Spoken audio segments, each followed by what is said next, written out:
Bonjour à tous. Bienvenue. On est ravis de vous avoir pour cette troisième édition. Cette nouvelle édition, c'est ça. De Coach-moi si tu peux. Et oui, tout à fait. Exactement. Et on est en live et on va vous parler encore une fois. Pourquoi encore une fois? Encore une fois. Parce qu'on parle encore et toujours. Encore d'un nouveau sujet, mais toujours sur l'estime de soi. C'est vrai qu'on en est à notre... C'est le deuxième épisode vraiment sur l'estime de soi. Sur l'estime de soi. Et aujourd'hui, du coup, on va parler plus spécifiquement de la conscience de soi. La conscience de soi. Ouais. Voilà. Alors, est-ce qu'on est vraiment bien en direct? Parce que je ne vois pas vraiment de connexion. Ouais. Ma chère acolyte. Là, moi j'ai l'impression d'être dans le noir. Moi, je pense qu'on est bien connectés, hein, mais c'est juste que y a peut-être beaucoup de gens en train de manger, peut-être, ou peut-être occupés. Donc, n'hésitez pas à nous. Allez, super. Dites-nous si vous nous entendez bien, si vous voyez bien, etc. Voilà, qu'on vous fasse un petit coucou, hein, histoire d'eux. Exactement, coucou, et nous de on toute fait façon, ceux qui ne sont pas en direct, eh bien, vous pourrez regarder aussi cette vidéo. Hein, et voilà, en replay. N'hésitez pas à nous mettre des commentaires aussi. Des commentaires, des questions, des suggestions, ce que vous avez envie de voir, etc., etc. Et si l'idée vous venait au passage et vous disiez waouh, j'aimerais bien bénéficier d'un coaching en direct, ou d'un sujet particulier qu'on aborderait, ça serait vraiment super. Yes. Voilà. Oui, parce que ça passe par ça aussi, le fait de gagner en estime de soi. Ça veut dire oser passer à l'action. Action now. Voilà, donc pour repartir un petit peu, parce que le principe de ces épisodes, c'est qu'on va essayer de les faire le plus rapidement possible pour ne pas empiéter non plus trop sur votre temps. Hein, le principe, c'est qu'on vous donne un maximum d'informations en un temps le plus restreint possible. Donc, on va tout de suite basculer sur le PowerPoint. Allez, c'est parti. Et voilà, non, donc là, c'est pas là, mais ça, c'est des petits bugs. Hein, voilà. Zoom, allez. Voilà. Alors, partager l'écran, c'est pas ça. Partager l'écran, voilà. Et ensuite, non, parce que la reine de la technique, c'est Marie-Christine. Hein. Moi, je vous avoue que je la suis. Heureusement que tu es là, merci pour la mise en place technique de tout ce qu'on fait. On fait ce qu'on peut, voilà. Moi, je communique et toi, tu t'occupes de la technique. On est très complémentaires. Allez. Donc là, on est tout petit, voilà. Si on s'est réduit, hein, c'est normal. On essaie de vous communiquer un maximum de connaissances. Pourtant, dans la vie, on n'est pas petit, hein, je peux vous le dire. Hein. Bon, alors, la conscience de soi, ça peut être très vague, dit comme ça. On vous demande un petit peu ce que ça veut dire. Mais si on reprend un petit peu, tiens, Marie-Christine, tu veux bien nous oui, alors on va juste slider rapidement un petit peu sur ce qu'on avait vu la semaine dernière, mais pour ceux qui n'étaient pas là, parce que tout le monde n'est pas forcément présent pour le live, on va rapidement expliquer ce qu'est l'estime de soi. Et donc, l'estime de soi, ça comporte 4 composantes en tout. Et donc, sans ces 4 composantes, en fait, comme vous pouvez voir ce petit cœur comme un puzzle, eh bien, il vous manquera systématiquement toujours quelque chose dans votre vie. Et donc, le principe, c'est d'aller vraiment travailler sur ces 4 éléments. Donc, le premier, on va dire le plus important, celui qu'on considère nous le plus important, qui est l'amour de soi, donc cette capacité à s'accepter inconditionnellement et donc à être heureux. Notre capacité à nous donner de l'amour. Voilà, on va dire que toutes les notions sont importantes, mais on doit vraiment commencer par l'amour de soi. Parce que comme j'aime à le rappeler, mais si vous ne vous donnez pas d'amour à vous-même, ben vous n'arriverez pas véritablement à... En tout cas, même si vous avez l'impression d'aimer les autres, vous ne saurez pas vraiment transmettre. Donc, aimez-vous inconditionnellement. D'abord, ça commence par là. Voilà. La deuxième partie, c'est la conscience de soi. Donc, c'est ce qu'on va travailler aujourd'hui. C'est ce qu'on va voir aujourd'hui. Voir ensemble. Aborder. C'est notre capacité à être connecté à ses propres pensées et ses émotions, son ressenti, ses sensations. En fait, c'est apprendre à se connaître. Tout simplement. Réellement. Donc, on va rentrer un peu plus dans le détail juste après. Je ne vais pas rentrer dans le détail maintenant. Après, il y a... Notre prochain live sera donc sur l'image de soi. L'image de soi, coup, exactement. Voilà. C'est l'idée que l'on se fait de soi, s'accepter tel que l'on dit. Et enfin, il y a la confiance en soi. C'est notre capacité à agir, faire face à ses peurs. Et qu'est-ce que ça permet, l'estime de soi? Eh bien, ça permet l'affirmation de soi. C'est cette capacité à nous exprimer, à transmettre tout ce que l'on a à l'intérieur de soi. Dire non quand on a envie de dire non, poser des limites, etc. Et blablabla. Voilà. Donc, tout commence par là. Donc, si on veut s'affirmer, on doit essayer de travailler sur ces 4 volets-là. L'amour de soi, la conscience, l'image de soi et la confiance en soi. Pour arriver à l'ultime étape qui est l'affirmation de soi. Et c'est vrai que normalement, quand on veut aborder l'estime de soi, c'est vrai que les 4 notions qui reviennent, c'est l'amour de soi, c'est la conscience de soi, l'image de soi, la confiance en soi. C'est vrai que nous, avec Marie-Christine, on rajoute l'affirmation de soi qui est pour nous vraiment l'ultime levier pour vraiment être soi, tout simplement, pour oser être soi. Voilà, finalement. C'est ça, parce qu'en fait, l'estime de soi, c'est ces 4 volets, ok, mais ça permet quoi en fait? Oser être soi. Oser être soi, gagner en d'authenticité. Se révéler tel que l'on est. Chacun va y mettre un petit peu ce qu'il veut, mais voilà, c'est le principe. Donc, on va vite basculer. Et donc, la conscience… non, basculons pas trop vite quand même. Si l'amour de soi, c'est dans une précédente vidéo, vous pouvez voir sur notre fil d'actualité de jeudi dernier, et aussi sur YouTube, vous pouvez retrouver sur le YouTube de Vanessa Millet. Et donc là, on va parler de la conscience de soi, mais la conscience de soi, je vais te laisser commencer, Vanessa, parce que tu as plein de choses à dire là-dessus. Oh là là. Et ouais, ok. Mais c'est quoi en fait la conscience de soi, quoi? Alors, j'aime beaucoup l'image que tu as trouvée, Marie-Christine. Ça reprend un petit peu la conversation qu'on avait hier. On parlait justement de la conscience de soi, et évidemment le côté psychologie, et après le côté développement personnel, orienté plutôt coaching et action. Et c'est plutôt ça, évidemment, qu'on a envie d'aborder. Mais quand même, au départ, la conscience de soi, c'est une notion qui est abordée en psychologie, et il faut savoir que la conscience de soi, c'est quelque chose qui intervient très tôt, en fait, finalement. Le petit enfant, en fait, dès 1 an, dès qu'on a la conscience, en fait, de notre reflet dans le miroir, dès qu'on se voit, on rentre finalement dans ce qu'on appelle la conscience de soi. Mais c'est la conscience de soi juste dans notre rapport au monde, c'est-à-dire dans le fait de se dire oui, je me vois, j'existe, je suis. Je suis, mais qui je suis, ça c'est une autre question. En tout cas, voilà, la conscience de soi, elle démarre finalement à 1 an. Dès que l'on arrive à se voir dans le reflet, ça veut dire que dès lors, on est conscient d'exister, de ressentir, de vivre des émotions, etc. Sans pour autant savoir les nommer, en fait. Voilà, donc ça intervient très très tôt. Maintenant, si on en revient à une notion un peu plus développement personnel, etc., la conscience de soi, qu'est-ce que c'est? C'est tout simplement chercher à comprendre comment moi je fonctionne. Moi, quel est mon fonctionnement finalement, quelle est ma personnalité, quels sont mes talents, mes points de progression, quels sont les schémas mentaux que je me suis construit qui font que finalement je réagis toujours de la même façon. Je suis plus en réaction qu'en mode action, et donc agir.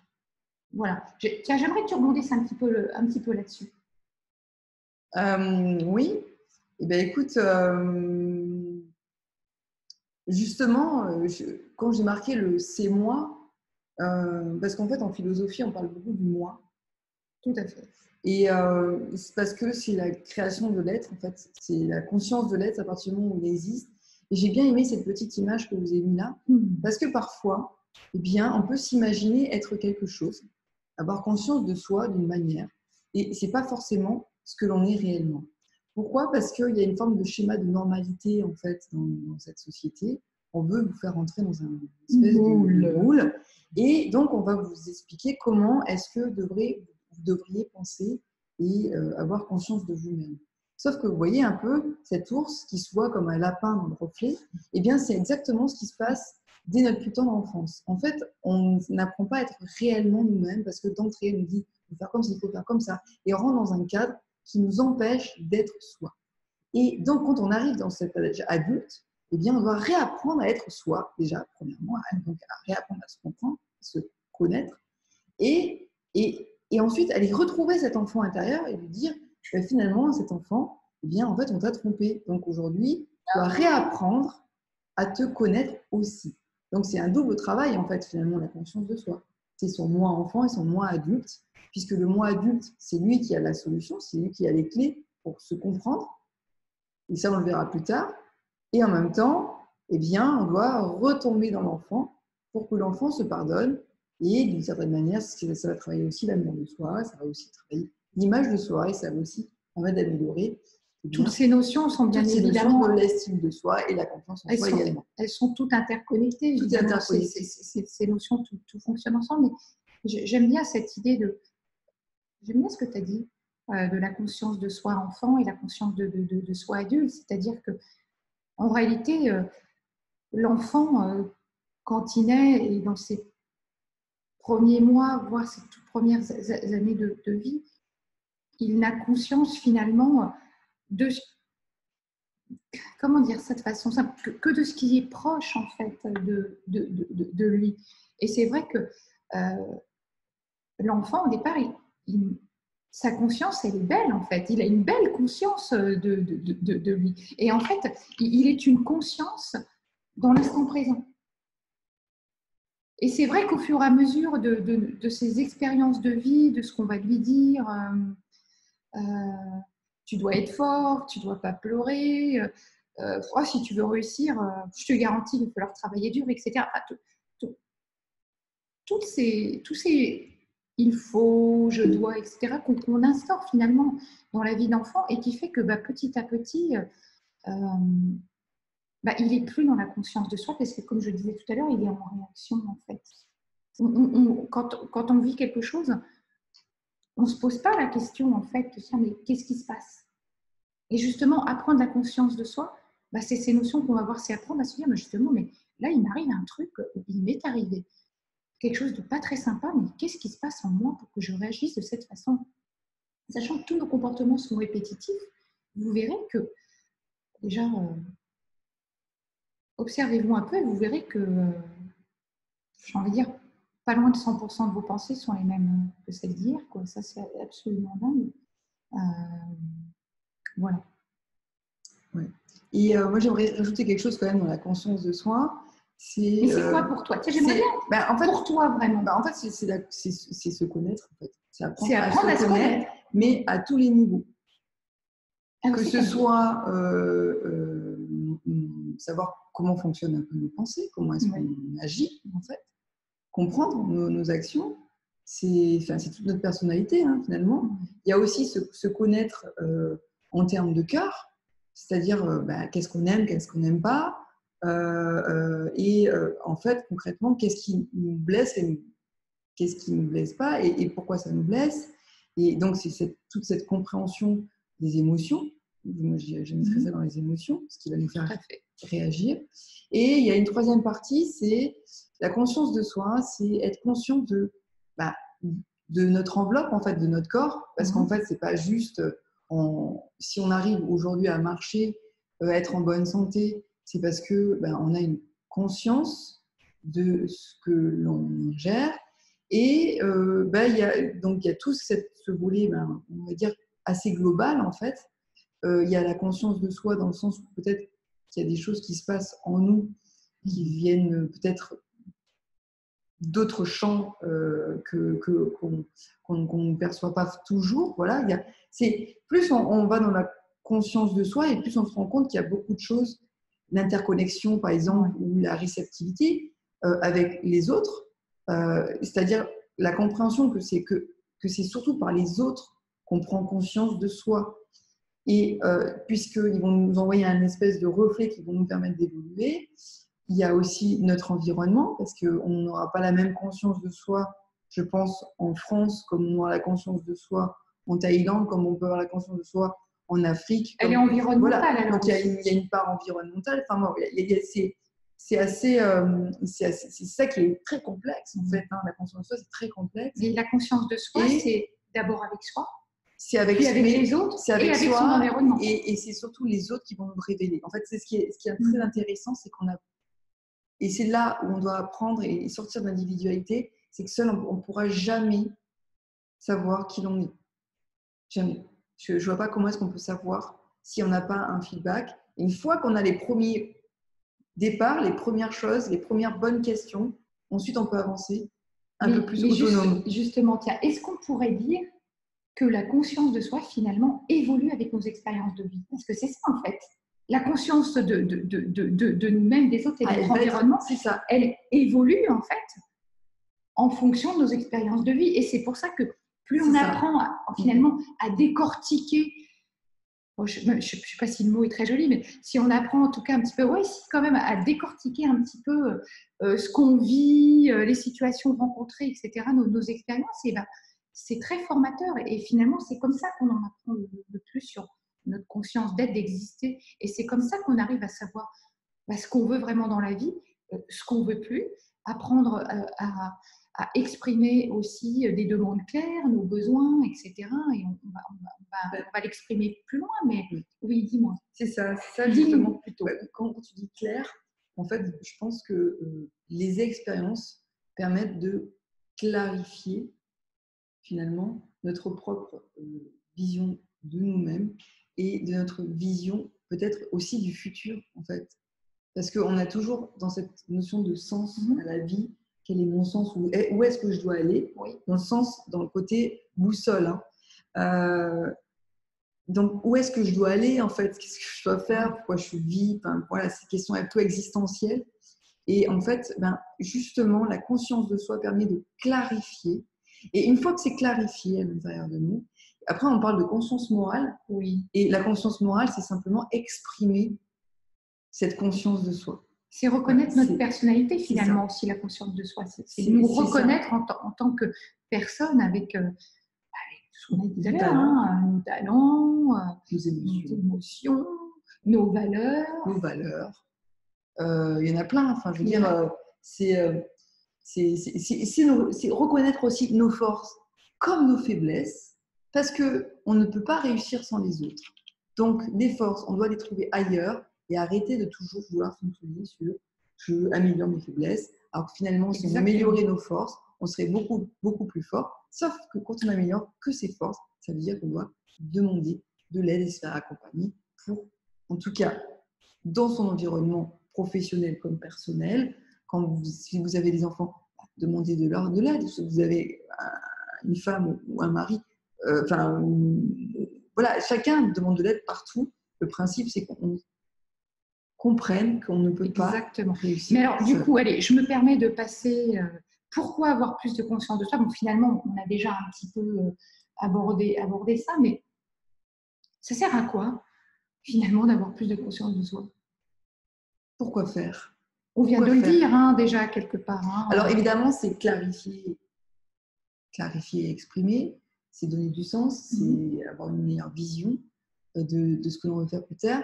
Et je dirais que ça améliore nos relations avec les autres. C'est pourquoi c'est se comprendre. Comprendre comment on fonctionne. Parce que vous agissez comme ça. Pourquoi est-ce qu'on agit toujours de la même façon? Pourquoi est-ce qu'on répète? On est dans des schémas de comportement répétitifs. Et évidemment, pourquoi avoir plus de conscience de soi? Là, c'est clairement pour ces raisons-là. Mieux se comprendre. Mieux connaître les autres. Donc, du coup, avoir des interactions plus enrichissantes. Détecter nos mauvaises routines. Ça, ces habitudes, c'est terrible. Ouais, parce qu'on peut créer une bonne routine, mais il y a aussi vraiment les mauvaises routines. Tous ces comportements, en fait, qui nous font gaspiller de l'énergie. C'est à un moment donné, pourquoi est-ce qu'on s'énerve tout le temps sur les mêmes trucs? Parce qu'on ne s'est pas posé les questions. On ne s'est pas demandé s'il n'y avait pas un besoin caché derrière ça qui fait qu'à un moment donné, on sait qu'il y a des choses qui nous mettent en colère, mais finalement, on ne fait rien. Déjà la colère, on la refoule, on ne l'exprime pas et on ne cherche pas à comprendre ce qui se passe en fait. Voilà. Et puis si on ne sait pas ce qui se passe à l'intérieur, comment voulez-vous l'exprimer correctement? C'est comme si vous étiez français et que vous parliez chinois. Exactement. Vous êtes français, vous avez la culture française, vous avez tout, mais vous parlez chinois à un français. Il ne vous comprend pas. C'est l'heure du café. Parce que vous ne savez simplement pas. Il n'y a pas une concordance et un alignement, toujours cet alignement, que ce soit bien dans l'amour de soi, dans tous les autres, cet alignement entre ce que il se passe à l'intérieur et ce que vous dites, ce n'est pas aligné. Et donc, vous parlez chinois toute la journée parce que vous ne savez pas exprimer ces besoins, parce que vous ne les connaissez pas, ces besoins. Exactement. Et ces besoins, ils sont inhérents souvent à une valeur et ça va générer une émotion. Et cette émotion va générer un comportement. Et les comportements qui, des fois, sont incontrôlés et que même nous, ça nous détruit à l'intérieur. Et tant qu'on n'est pas, on ne va pas chercher et simplement se dire, mais en fait, plutôt que d'accuser l'autre de tous nos maux, qu'est-ce qui fait qu'à un moment donné, ce que j'ai dit a été mal interprété? Parce que c'est ce qui sort de votre bouche qui a fait que l'autre a réagi. Il a réagi et donc vous avez en parallèle eu une réaction émotionnelle qui a créé un comportement qui est sans doute déplacé. Mais au départ, c'est parce que vous avez sorti quelque chose de votre bouche. Pas toujours. Des fois, ça peut venir de la bouche de l'autre. En tout cas, vous n'avez pas compris ce qu'il a voulu vous dire et du coup, vous l'avez mal pris. Ça a généré une émotion, un comportement, mais vous auriez pu la calmer en lui exprimant clairement vos besoins, en lui disant, mais là, tu es en train de dire quelque chose qui est en train, personnellement, m'attaquer au niveau de telle émotion, et donc je ne me sens pas bien, ça me crée un désordre, et j'aimerais que, voilà. Et en fait, à partir du moment où on modifie son langage, en fait, ça, on arrive à s'exprimer. Le langage positif. Clairement, eh bien, on annule toutes les émotions, et on est enfin sur un langage de joie et Pourquoi avoir plus de conscience de soi? Ça va alimenter les autres niveaux en fait. Si j'ai plus de conscience de moi, j'ai une meilleure image de moi. Si j'ai une meilleure image de moi, j'ai plus de confiance en moi. Si j'ai plus de confiance en moi, je gagne en estime. Si j'ai une estime satisfaisante, je peux enfin m'affirmer. En fait, tous ces niveaux qui sont interreliés vont aller s'alimenter les uns les autres pour enfin arriver à vivre pleinement notre vie, quoi, et à se comprendre, quoi. Pour moi, cette notion-là, elle est fondamentale. Et du coup, du coup, comment développer cette fameuse conscience de soi? Alors, c'est vrai qu'on discute, nous aussi, justement, on est un petit peu dans cette notion de, alors, conscience de moi, conscience de toi, conscience de nous, le fait de s'exprimer comme on fait là, comme ça, devant vous. Moi, j'ai des choses à dire, Marie-Christine Thomas a aussi des choses à dire. Enfin, on a toutes les deux plein de choses à vous dire. Et du coup, on essaye de... C'est pas toujours facile non plus de trouver la place qui est la nôtre. On doit chacune prendre notre place, et ça, c'est très, très intéressant parce que nous aussi, du coup, on est en plein apprentissage dans ces échanges parce que moi, j'ai déjà fait des lives toute seule, etc. En faire à deux, ça demande aussi autre chose. Ça demande de savoir aussi laisser la place à l'autre, que tu puisses t'exprimer également, etc. Donc, on apprend aussi, et ça, je trouve que c'est génial, ça, dans la vie de tous les jours, et c'est en vivant, encore une fois, des expériences qu'on apprend le plus. Donc comment la développer? C'est vrai que, tout simplement, c'est con, mais ouais, mais c'est con ce que je vais dire. Mais c'est à chaque fois, quand on vit des expériences pas très sympas, douloureuses ou autres, qu'on arrive vraiment à pouvoir à un moment donné évoluer, si justement on met tout ça en place pour apprendre à comprendre ce qui s'est passé. Parce que évidemment, quand on est dans une situation, quand on vit une situation pas sympa, évidemment qu'on a des émotions négatives qui arrivent et qui du coup vont s'associer à des pensées de je ne suis pas capable, je n'y arriverai pas, etc. Et du coup, forcément, les résultats qui vont s'en suivre vont forcément venir conforter la pensée que vous avez eue au départ. Ça, je veux dire, c'est indéniable. Mais par contre, le truc, c'est qu'à un moment donné, ok, je vis cette émotion, elle n'est pas sympa, c'est même désagréable, etc. Mais identifiez déjà apprenez à identifier cette émotion et si elle arrive à ce moment-là, c'est qu'elle a une bonne raison d'être. Donc, identifiez-la et puis surtout, prenez le temps d'y penser. Pas juste, j'ai une émotion. Alors, j'ai une émotion, accueillez-la. De toute façon, j'ai envie de vous dire un truc. En réalité, vous ne pouvez pas faire autrement. Parce que si vous la refoulez, elle va ressortir à un autre moment, elle sera encore plus violente. Donc, quand une émotion, elle est là, mais elle est là. Accueillez-la tout simplement. Mais ne vous contentez pas juste de l'accueillir, parce que là, ça ne servirait pas à grand-chose. À un moment donné, prenez juste le temps de vous poser et d'y penser. Prenez le temps d'y penser. Et je ne sais pas, prenez un cahier, etc. et essayez de repérer toutes les situations que vous rencontrez qui vous provoquent des émotions pas sympas et où s'en suivent évidemment des réactions disproportionnées qui vont alimenter du coup des pensées négatives, et écrivez-les et prenez vraiment le temps pour faire ce travail d'introspection, parce qu'il n'y a que comme ça, à un moment donné, qu'on peut arriver à mieux se comprendre. Et pas juste de dire, oh là, je suis en colère, bof, on verra plus tard, j'y repenserai plus tard. Non. Ça fait sourire. Je suis sûre qu'il pense à un truc là. Dis-moi. En fait, ça me fait rebondir sur un autre point qu'on voulait aborder aussi, c'est cette notion essentielle de se poser les bonnes questions. Alors, mais ça rejoint ça. C'est ça en fait. Je rebondis justement parce que ça y va tellement. En fait, quand on a une émotion, on est sans arrêt en train d'être dans le jugement, la comparaison ou autre. Donc, on va systématiquement accuser l'autre de notre mot. Mais à aucun moment, on s'arrête et on se dit, mais qu'est-ce qui se passe à l'intérieur de moi? Tiens, je suis en colère. Mais oui. Je suis en colère. Pourquoi je suis en colère? Pourquoi je suis en colère, mon Dieu? Quel est le mot qu'il a employé? Quelle est la chose qu'il a dite qui m'a mise en colère? Plutôt que d'être dans l'accusation, c'est l'autre qui est responsable de mon mot. Non, je suis responsable de mon émotion. Et puis, si elle jaillit de moi. Si tu peux me permettre, si on se tait en plus et qu'on garde tout, au lieu d'exprimer à l'autre notre colère, etc., on bascule dans la rancœur, la rancune, le ressentiment. On ravale tout à l'intérieur, et par contre, le jour du coup, ça explose pas de la bonne façon. Oui, ou implose. Implose. Tu as des gens qui font des burn-out, ils implosent quoi, de l'intérieur. Et il y en a qui explosent et ça sort en tout. Accueillez. Prenez le temps d'y penser vraiment et exprimez. Voilà. Et pour exprimer sans avoir le retour du bâton, parce qu'en fait, qu'est-ce qui se passe si vous parlez en chinois à un Français, il va essayer de vous comprendre, il ne va pas comprendre, ou alors c'est qu'il va se sentir insulté peut-être par vos mots parce que vous êtes en état émotionnel. Donc la question, c'est apprenez à comprendre ce qui se passe à l'intérieur de vous, les mots, et clarifier ces mots qui passent dans votre tête à ce moment-là, clarifiez-les pour qu'ils soient le plus, on va dire, alignés avec votre pensée, avec ce que vous voulez dire, avec ce que vous êtes au plus profond de vous. Et vous allez voir, quand ça va sortir par la parole, déjà, ça ne va pas être du venin, parce que souvent, sous l'effet d'émotion, ça peut être très venimeux et ça fait très mal. Donc, le principe, c'est quand on clarifie sa pensée, qu'on commence à améliorer son vocabulaire aussi, ça commence par là, améliorer son vocabulaire.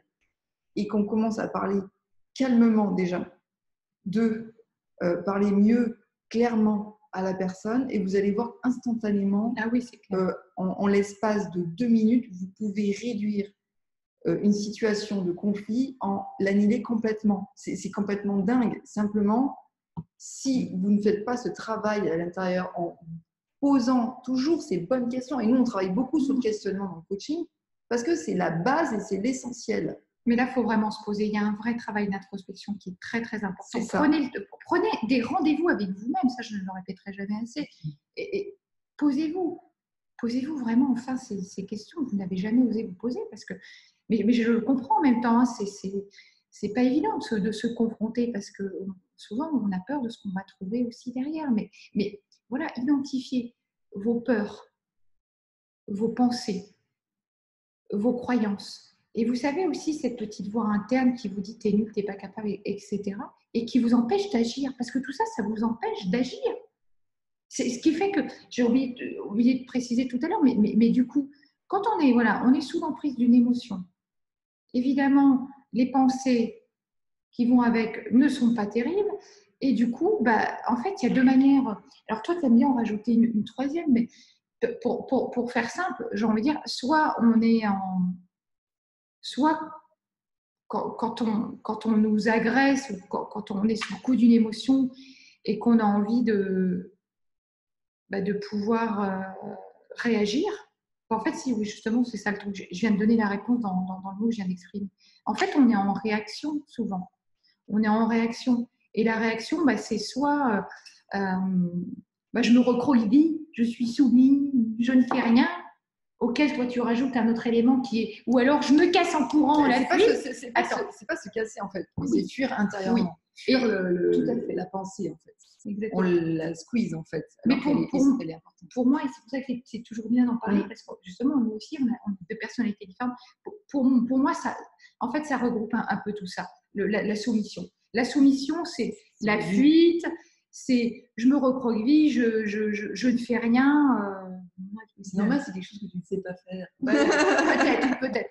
Et sinon, ou alors à l'inverse, on attaque. On attaque. Mais le problème, c'est que quand on attaque, on le fait souvent en se justifiant et du coup en culpabilisant.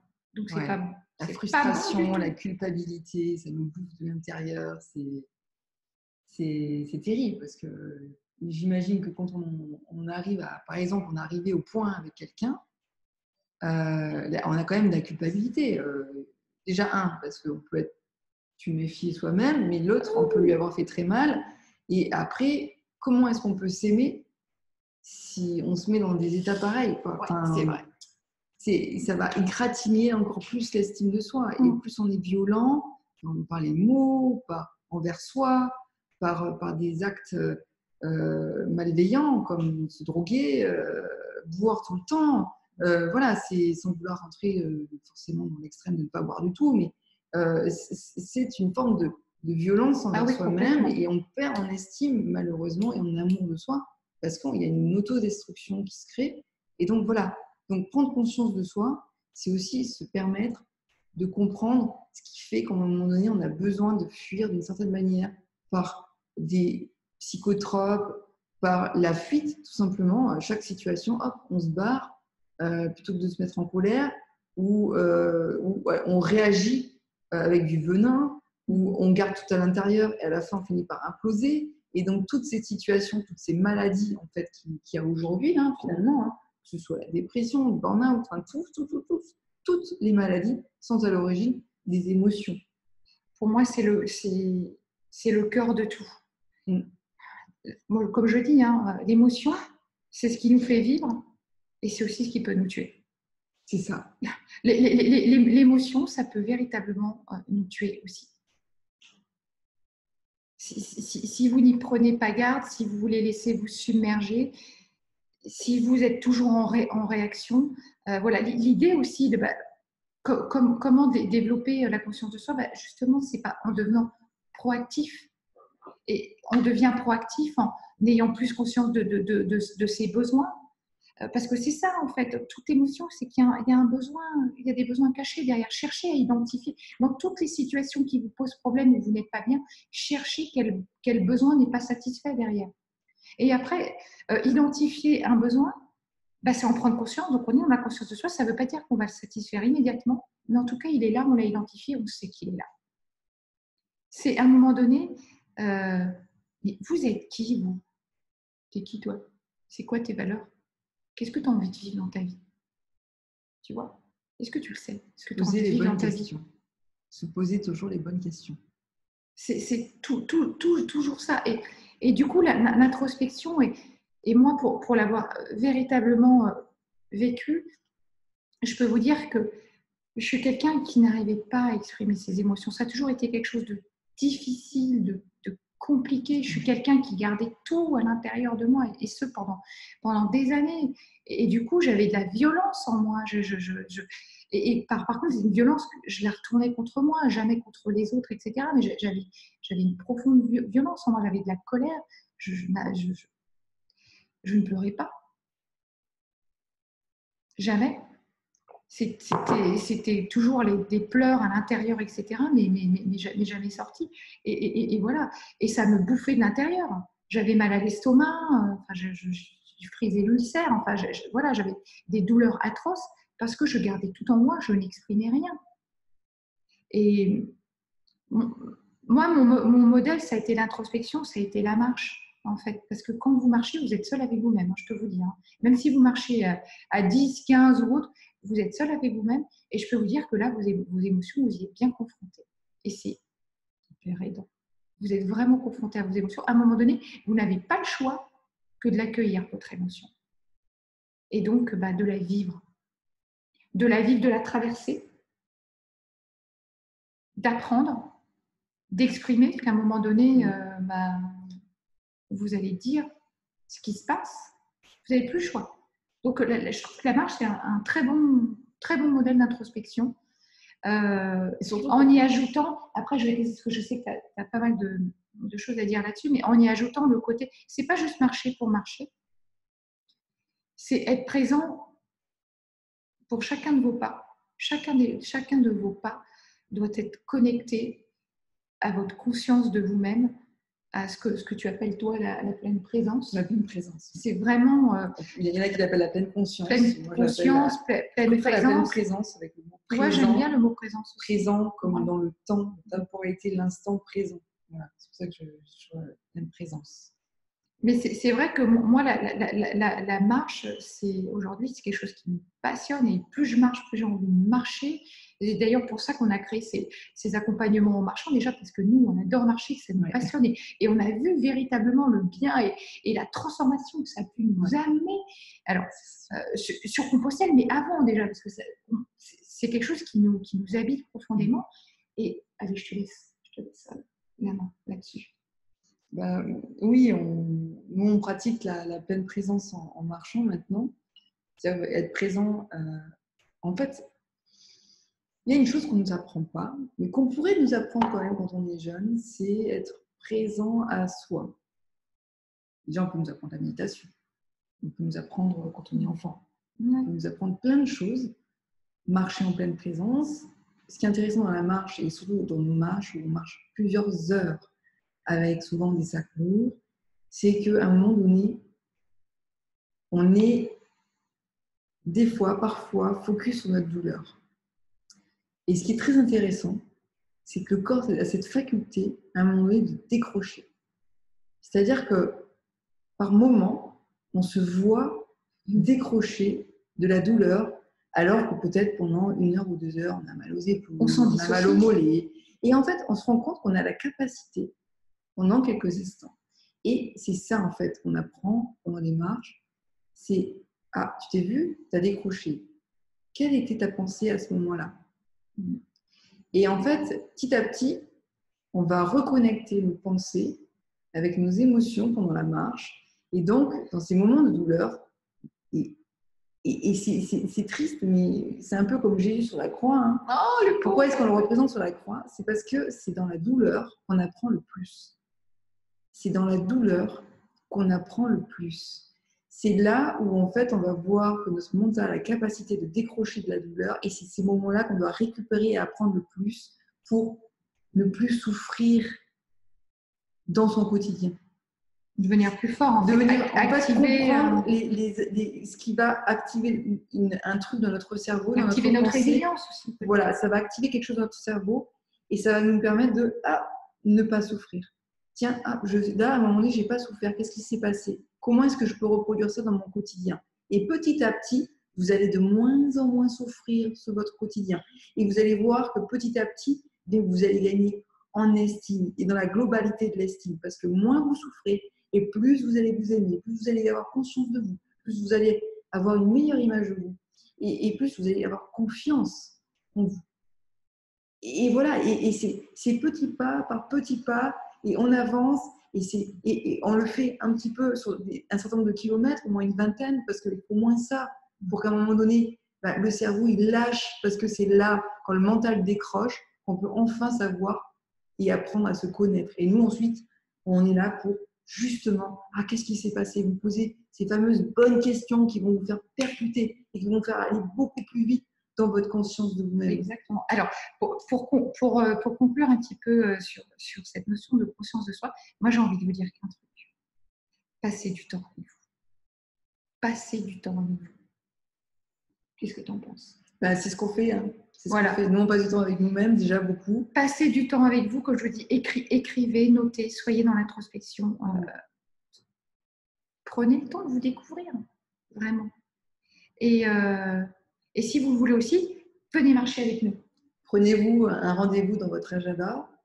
Et dans nos marches, il y a toujours un moment de solitude, et c'est volontaire. C'est-à-dire qu'on est en groupe. mais en pleine présence. On est en pleine présence, donc on coupe tout avec tout le monde. Il y a des moments où on est seul avec soi-même et c'est volontaire parce que justement, on doit avoir ces moments à soi. Pas de téléphone, voilà. Pas d'internet. Ensuite, on est mieux avec les autres et ensuite on est là pour toutes les interrogations qui remontent dans ces moments-là parce qu'il y a plein de choses qui vont remonter. C'est OK, justement, les accepter. Qu'est-ce qu'on peut débloquer? Qu'est-ce qu'on peut faire pour ça? Et ainsi de suite. Et clac, clac, clac, clac, clac. Au fur et à mesure où on avance, en quelques jours, on a des résultats qui sont incroyables. Nous, on a fait un grand parcours de 31 jours et ça nous a métamorphosé. Moi, ça m'a métamorphosé. Ça a répondu à beaucoup de mes questions. Derrière, j'ai eu des solutions qui m'ont permis d'avancer vraiment à pas de géant dans ma vie. Et c'est vrai que toutes les personnes qui le font, c'est pareil. Ça les a fait avancer à pas de géant parce qu'on se concentre vraiment sur vous. Exactement. J'aimerais bien que vous répondiez à cette question. Est-ce que vous êtes bien avec vous-même? Est-ce que vous aimez passer du temps rien qu'avec vous? Répondez-y, ça nous intéresse de savoir. Voilà. Sur ce, merci on va vous laisser. Merci à vous de nous avoir écoutés. On vous souhaite une très belle journée. Si vous avez envie de nous poser des questions, d'interagir, etc., de toute façon, il y a le replay, etc. On est toujours à votre écoute. C'est ça. Posez-nous des questions, on est là pour y répondre, même à la suite de ce live. De toute façon, on reçoit tout ce qui se passe. Donc, comme ça, on peut y répondre pour vous. Et toujours pareil, toujours la même proposition. On propose chaque semaine, pour ceux qui le souhaitent, un coaching en live. Alors, évidemment, c'est en live. Alors, je comprends que tout le monde n'a pas envie d'exposer sa vie privée. Simplement, une chose, c'est que ça peut être sur un aspect. On ne vous verra pas. On verra juste votre voix. Et c'est un moyen pour vous d'avoir accès peut-être à débloquer certains de vos problèmes émotionnels, parce qu'on est vraiment doué là-dedans, et d'autres choses en fait pour vous éclaircir dans votre quotidien, ou simplement poser une question à la fin en commentaire au bas. On va regarder un petit peu l'assiette. Voilà. Mais dans tous les cas aussi, pour vraiment aussi développer la conscience de soi, quoi qu'on en dise, à un moment donné, trouvez la bonne personne pour vous. C'est ça. Et faites-vous accompagner. C'est ça. Parce qu'on a tous besoin, à un moment donné, bien sûr qu'on pourrait le faire seul, etc. Mais ça prend tellement de temps. À un moment donné, vous avez la personne en face de vous qui va mettre le petit doigt sur ce qui vous fait mal vous et sur vos points de progression, sur là où il faut travailler avec vous. Voilà. On vous souhaite une belle journée. Venez marcher avec nous. On organise des marches très régulièrement. Ouais. Et justement, là, on allie vraiment les deux. Le côté marche, développement personnel. C'est vraiment des moments inédits. On se marre beaucoup en plus aussi. C'est le but. Voilà. Allez, à très bientôt. À bientôt. Ciao. Au revoir. Belle journée à vous.